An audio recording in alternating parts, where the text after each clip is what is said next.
जय Jagannath. Welcome to ISIT computer education. तो राज्य वैषयिक शिक्षा और तालीम निर्देशालय द्वारा एबे आमर डिप्लोमा और पोस्ट डिप्लोमा कोर्स एडमिशन आमर निर्देश आसी।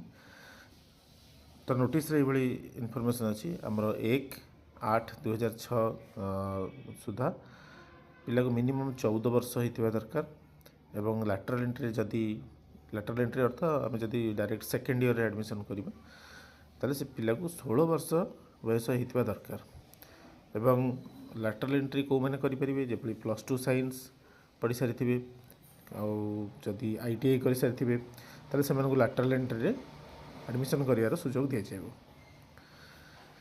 विभिन्न इंजीनियरिंग कोर्स सर्वनिम्न शिक्षागत योग्यता होता दरकार 10th पास।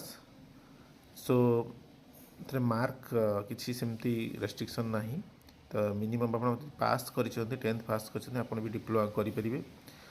साम पोर्टाल रे आमर एडमिशन हम एप्रिल रु ही एडमिशन हम 1/4/2026 रु ऑनलाइन रे रजिस्ट्रेशन स्टार्ट हो।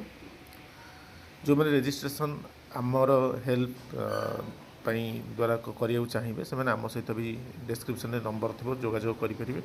आमर टीम आपणकर रजिस्ट्रेशन फॉर्म पकार भी हेल्प कर जहाँ चार्जेस आपणकर डिप्लोमार फीस रहा कि प्रोसेसिंग फीस में आमको पेमेंट करेंगे।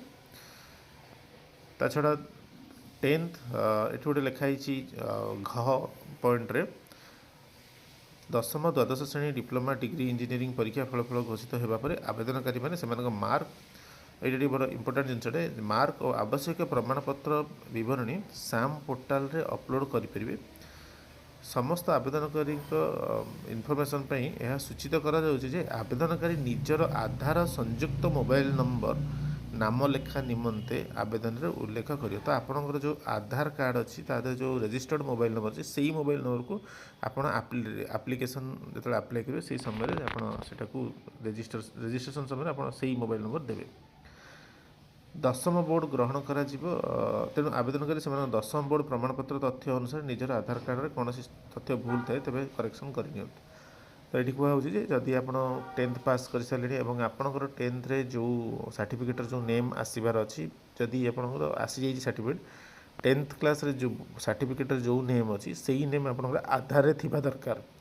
तो आपण जदि किसी भी मिसमैच अच्छी ताला आप यथाशीघ्र करेक्ट करनी कलापर आपण ये फॉर्म अप्लाई करेंगे सो दैट आपणकर डॉक्यूमेंट वेरिफिकेशन कौन इश्यू आसब ना।